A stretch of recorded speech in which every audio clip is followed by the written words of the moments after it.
আসসালামু আলাইকুম ওয়া রাহমাতুল্লাহ। মানব জমিন 17 আগস্ট 2024।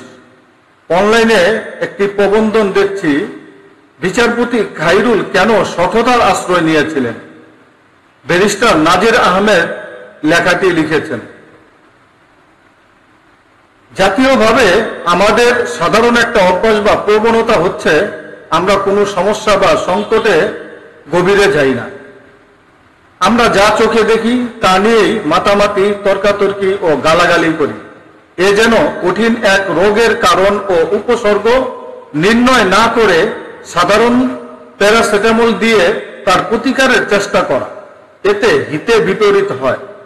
কঠিন রোগটি আরো মারাত্মক আকার ধারণ করে রোগীর মৃত্যুর কারণ হয়ে দাঁড়ায়। তখন আর কারো তেমন কিছুই করার থাকে না। তাই রোগ বা সংকটের মূল কারণ বা গভীরে না গিয়ে যদি ভাষা সমস্যার সমাধানের চেষ্টা করা হয়, তাতে সমস্যা না কমে বরং তা প্রকট আকার ধারণ করে। এক সময় তা সমাধান ক্ষমতার বাইরে চলে যায়। গত 1.5 দশকে তো আমরা তাই দেখে আসলাম। দেশ গভীর রাজনৈতিক সংকটে পড়েছিল, যা থেকে উদ্ধার হয়েছে ছাত্র জনতার সফল গণ অভ্যুত্থানের মাধ্যমে। আর এই সংকটের একেবারেই গোড়ায় ছিল তত্ত্বাবধায়ক সরকার ব্যবস্থা বাতিলের রায়। এই রায়ে প্রধান কারিগর ছিলেন সাবেক প্রধান বিচারপতি ABM খায়রুল হক। এই নিবন্ধে খুঁজব দেশকে গভীর রাজনৈতিক সংকটে ফেলা সেই রায়ের আইনি, নৈতিক, সাংবিধানিক ও রাজনৈতিক ভিত্তি। দেখব কিভাবে এই রায় সততা ও গোজামিলে ভরপুর। 2011 সালে 10 মে ত্রয়োদশ সংশোধনী বাতিল করে দেয়া সুপ্রিম কোর্টের আপিল বিভাগের রায় সর্বসম্মত ছিল না, বরং এটি ছিল গভীরভাবে অনেকটা সমানে ভাবে বিভক্ত। রায় দেওয়ার সময় প্রধান বিচারপতির দায়িত্বে ছিলেন বিচারপতি ABM খায়রুল হক। রায় প্রদানকারী বাকি 6 জন বিচারপতির মধ্যে 3 জন, যথাক্রমে বিচারপতি মোহাম্মদ মোজাম্মেল হোসেন, বিচারপতি SK সিনহা ও বিচারপতি সৈয়দ মাহমুদ হোসেন, তত্ত্বাবধায়ক সরকার ব্যবস্থা বাতিলের পক্ষে রায় দেন। আবার 3 জন, যথাক্রমে বিচারপতি মোহাম্মদ আব্দুল ওয়াহাব মিয়া, বিচারপতি নাজমুন আরা সুলতানা ও বিচারপতি মোহাম্মদ ইমান আলী, তত্ত্বাবধায়ক সরকার ব্যবস্থা বহাল রাখার পক্ষে রায় দেন। বিচারপতি মোহাম্মদ ইমান আলীর রায়টি একটু ভিন্ন ধাঁচের হলেও তার রায় স্পষ্টত তত্ত্বাবধায়ক সরকার ব্যবস্থা রাখার পক্ষে ছিল। একেবারেই সমানভাবে বিভক্ত রায় বিচারপতি খায়রুল হকের কাস্টিং বোর্ড তথা রায় বাতিলের পক্ষে 4-3 মেজরিটি হয়ে এই রায় সুপ্রিম কোর্টের আপিল বিভাগের সংখ্যাগরিষ্ঠ বিচারপতিদের রায় হয়।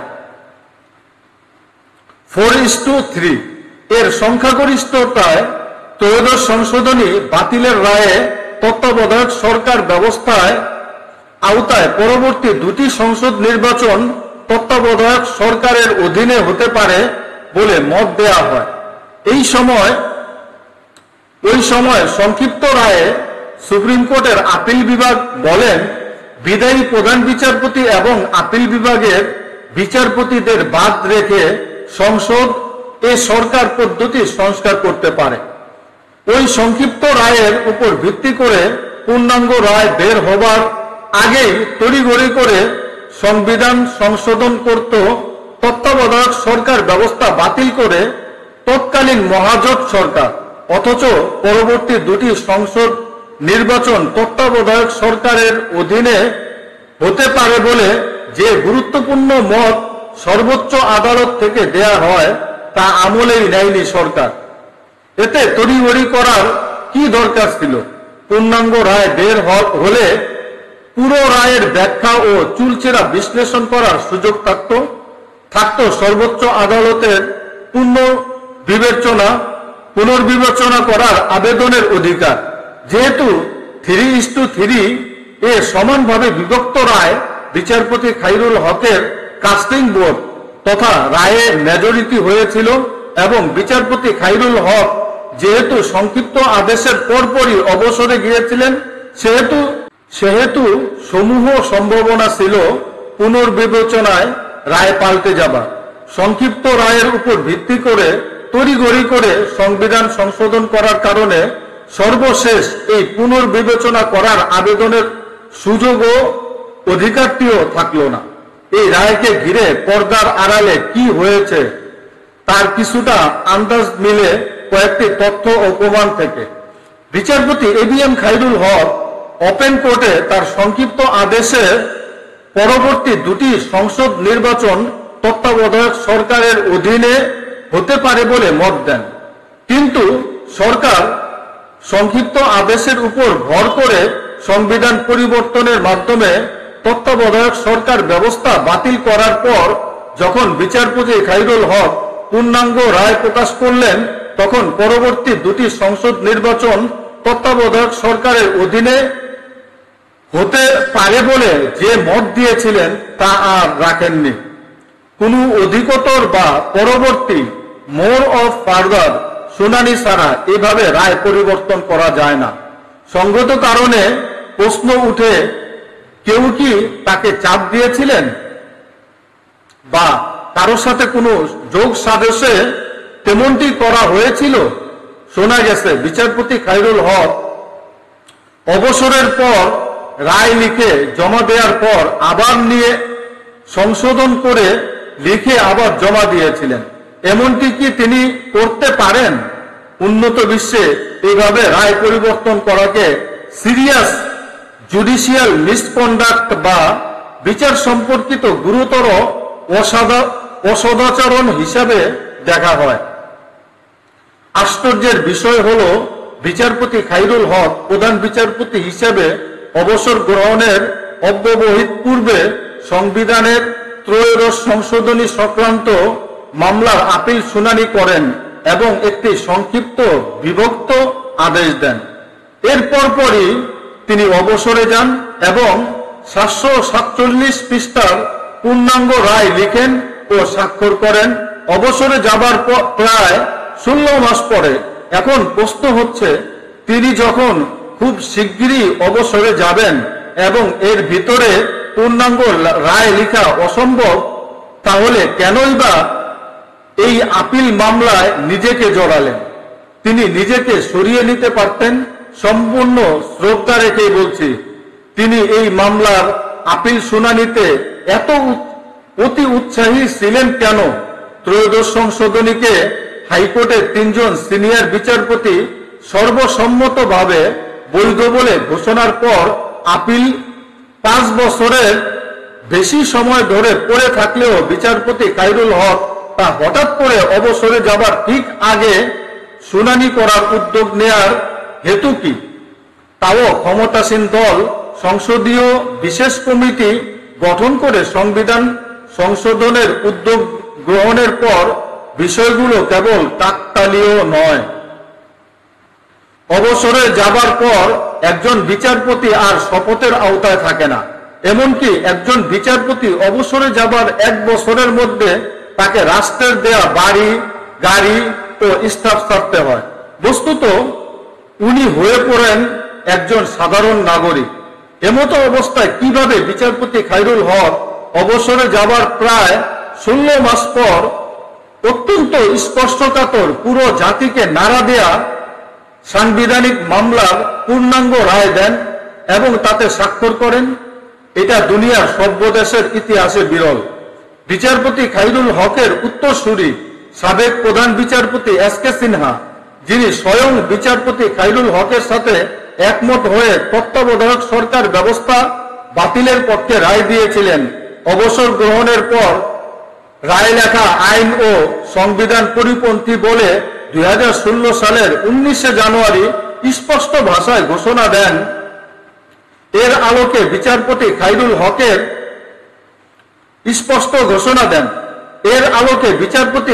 হকের অবসরের প্রায় 16 মাস পরে লেখা ও স্বাক্ষর করা ত্রয়োদশ সংশোধনীর রায় কি সংবিধান পরিপন্থী হয় না? আশ্চর্যজনক সত্য হলেও যে 3 বিচারপতি আপিল বিভাগের তত্ত্বাবধায়ক সরকার ব্যবস্থা বাতিলের পক্ষে রায় দিয়েছিলেন, তাদের সবাইকে পর্যায়ক্রমে বাংলাদেশের প্রধান বিচারপতি বানানো হয়েছিল। শুধু তাই নয়, এই মামলার শুরুর দিকে কিছুদিন আগে বিচারপতি খায়রুল হককে 2 জন সিনিয়র ও দক্ষ বিচারপতিকে বিচারপতি শাহ আবু নাঈম মমিনুর রহমান ও বিচারপতি আব্দুল মতিন ডিঙ্গিয়ে প্রধান বিচারপতি হিসেবে নিয়োগ দেওয়া হয়েছিল। কিন্তু যে 3 জন বিচারপতি আপিল বিভাগে তত্ত্বাবধায়ক সরকার ব্যবস্থা বহাল রাখার পক্ষে রায় দিয়েছিলেন, তাদের সব দিক দিয়ে যোগ্যতা, অভিজ্ঞতা ও সিনিয়রিটি থাকার পরেও তাদেরকে প্রধান বিচারপতি বানানো হয়নি। বিচারপতিদের রায়ের উপর খুশি ও ক্ষুব্ধ হয়ে তাদেরকে এভাবে পুরস্কৃত ও প্রাপ্য অধিকার থেকে বঞ্চিত করা কতটুকু যুক্তিযুক্ত? এই মামলার শুনানিতে সুপ্রিম কোর্টের 8 জন সিনিয়র আইনজীবীকে অ্যামিকাস কিউরি আদালতের বন্ধু তথা আইনি সহায়তাকারী নিযুক্ত করা হয়। এরা হলেন সাবেক বিচারপতি টি.এস. খান, সংবিধান প্রণেতা ডক্টর কামাল হোসেন, সাবেক অ্যাটর্নি জেনারেল ব্যারিস্টার রফিকুল হক, সাবেক অ্যাটর্নি জেনারেল মাহমুদুল ইসলাম, সংবিধান বিশেষজ্ঞ ডক্টর এম জহির, অন্যতম সংবিধান প্রণেতা barrister Amirul Islam, supreme court বারের সাবেক সভাপতি ব্যারিস্টার রুকনউদ্দিন মাহমুদ ও ব্যারিস্টার আজমালুল হক কিউসি। একমাত্র ব্যারিস্টার আজমালুল হক কিউসি ছাড়া অন্য সবাই তত্ত্বাবধায়ক সরকার ব্যবস্থার পক্ষে আইনি ও সাংবিধানিক ব্যাখ্যা আদালতের সামনে উপস্থাপন করেন। উল্লেখ্য, এই 7 জন অ্যামিকাস কিউরি সেই আইনজীবী নন, উনারা দেশসেরা ও পতিতযশা আইনজীবী। তাদের অনেকেরই ডাইরেক্ট জুনিয়ররা সুপ্রিম কোর্টের বিচারপতি ও প্রধান বিচারপতি হয়ে অবসরে গিয়েছেন বা এখনো কর্মরত আছেন। আইন ও সংবিধানের এমন অভিজ্ঞ, প্রাজ্ঞ ও পণ্ডিত ব্যক্তিদের মূল্যবান মতামতকে যদি পাত্তাই দিলেন না, তাহলে তাদেরকে কেনই বা অ্যামিকাস কিউরি হিসেবে নিয়োগ দেওয়া হয়েছিল? এমনকি শুনানিকালে সরকারের প্রধান তৎকালীন আইন কর্মকর্তা অ্যাটর্নি জেনারেল মাহবুবে আলমও তত্ত্বাবধায়ক সরকার ব্যবস্থা বহাল রাখার পক্ষে বক্তব্য প্রদান করেন। সরকার সম্পর্কিত যে কোনো মামলায় সরকার তথা রাষ্ট্র হচ্ছে প্রধান ও শক্তিশালী পক্ষ। সরকার ও রাষ্ট্রকে রিপ্রেজেন্ট করেন রাষ্ট্রের অ্যাটর্নি জেনারেল, আর সেই প্রধান আইন কর্মকর্তা অ্যাটর্নি জেনারেল যদি একমত হন এবং সংশ্লিষ্ট মামলায় ছাড় দেন, তাহলে বিচারপতিদের ভিন্ন পথ ধরা হেতু বা যৌক্তিকতা কি? 8 জনের মধ্যে 7 জন দেশসেরা আইনজীবী তথা অ্যামিকাস কিউরি এবং মামলার শক্তিশালী পক্ষ রাষ্ট্রের প্রধান আইন কর্মকর্তা অ্যাটর্নি জেনারেলের মতামতকে অগ্রাহ্য করে দেয়া রায়ের নৈতিকতা ভিত্তি বা কতটুকু? এইভাবে প্রায় সব অ্যামিকাস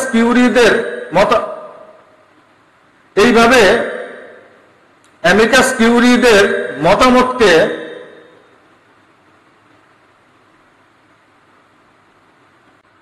আট জনের মধ্যে 7 জন দেশসেরা আইনজীবী তথা অ্যামিকাস কিউরি এবং মামলার শক্তিশালী পক্ষ রাষ্ট্রের প্রধান আইন কর্মকর্তা অ্যাটর্নি জেনারেলের মতামতকে অগ্রাহ্য করে দেয়া রায়ের নৈতিক ভিত্তি বা কতটুকু? এইভাবে প্রায় সব অ্যামিকাস কিউরিদের মতামতকে ছুঁড়ে ফেলে এবং রাষ্ট্রের প্রধান আইন কর্মকর্তা স্যার কনসিড দেয়াকে আমলে না নিয়ে অনেকটা ইউটার্ন নিয়ে রায় দেয়া জুরিসপ্রুডেন্সিয়াল হিস্ট্রিতে এক অভিনব ঘটনা। উল্লেখ্য, তত্ত্বাবধায়ক সরকার ব্যবস্থা সম্বলিত ত্রয়োদশ সংশোধনীর বৈধতা চ্যালেঞ্জ করে জনৈক আইনজীবী 1998 সালে হাইকোর্টে রিট করলে তাতে গুরুত্বপূর্ণ সাংবিধানিক ব্যাখ্যা ও সংবিধানের বেসিক স্ট্রাকচার এর প্রশ্ন জড়িত থাকায় তৎকালীন প্রধান বিচারপতি হাইকোর্টের 3 জন সিনিয়র বিচারপতির সমন্বয়ে একটি বিশেষ ও বৃহত্তর বেঞ্চ গঠন করেন। পূর্ণাঙ্গ ও চূড়ান্ত শুনানি শেষে 2004 সালে 4 আগস্ট হাইকোর্টের 3 বিচারপতির বিশেষ ও বৃহত্তর বেঞ্চ সংবিধানের ত্রয়োদশ সংশোধনীকে বৈধ ঘোষণা করে বলেন, 1996 সালের ত্রয়োদশ সংশোধনী সংবিধান সম্মত। 57 DLR 2005। ব্রিটেনে দ্বিতীয় সর্বোচ্চ আদালত কোর্ট অব আপিলে সাধারণত 3 জন বিচারপতিকে নিয়ে বেঞ্চ গঠন হয়। 3 জন বিচারপতি সর্বসম্মত রায় না হয়ে যদি 2:1 সংখ্যা গরিষ্ঠতায় রায় হয়, সুপ্রিম কোর্ট থেকে অনেকটা রুটিনলি আপিলের পারমিশন দেয়া হয় বা আবেদন করলেই পাওয়া যায়। কেননা দ্বিতীয় সর্বোচ্চ আদালতের একজন বিচারপতির ডিসেন্টিং জাজমেন্ট হলেও তা সর্বোচ্চ আদালত যথাযথ গুরুত্ব দিয়ে বিবেচনা করেন। উচ্চ আদালতের একজন বিচারপতির প্রজ্ঞা ও বিবেচনার যথাযথ মূল্যায়ন করা হয়। অনেক সময় মাইনরিটি একজন বিচারপতির ডিসেন্টিং জাজমেন্টই সর্বোচ্চ আদালতে গিয়ে টিকে যায়, প্রিভেইল করে। বাংলাদেশের সর্বোচ্চ আদালত হচ্ছে সুপ্রিম কোর্ট। সাংবিধানিকভাবে হাইকোর্ট বিভাগ ও আপিল বিভাগ এই দুটি বিভাগ নিয়ে বাংলাদেশের সুপ্রিম কোর্ট গঠিত। সুপ্রিম কোর্টকে সংবিধানের গার্ডিয়ান বলা হয়। সুপ্রিম কোর্টের হাইকোর্ট বিভাগের আছে সহজাত ইনহারেন্ট ক্ষমতা ও মূল আদি অরিজিনাল জুরিসডিকশন। এবার যদি আমরা সুপ্রিম কোর্টকে মাথায় রেখে বিশ্লেষণ করি, তাহলে দেখব এই মামলায় উচ্চ আদালত তথা সুপ্রিম কোর্টের সংখ্যাগরিষ্ঠ বিচারপতি ছিলেন তত্ত্বাবধায়ক সরকার ব্যবস্থার পক্ষে। মোট 6 জন বিচারপতি ছিলেন পক্ষে, হাইকোর্টের 3 জন আর আপিল বিভাগের 3 জন, আর বিপক্ষে ছিলেন 4 জন বিচারপতি। আপিল বিভাগের 4 জন বিচারপতি খায়রুল হক সহ, অর্থাৎ সুপ্রিম কোর্টের হাইকোর্ট ও আপিল বিভাগের সংখ্যাগরিষ্ঠ বিচারপতি এবং অ্যামিকাস কিউরিদের 8 জনের মধ্যে 7 জন এবং রাষ্ট্রের অ্যাটর্নি জেনারেল পর্যন্ত তত্ত্বাবধায়ক সরকার ব্যবস্থার পক্ষে ছিলেন।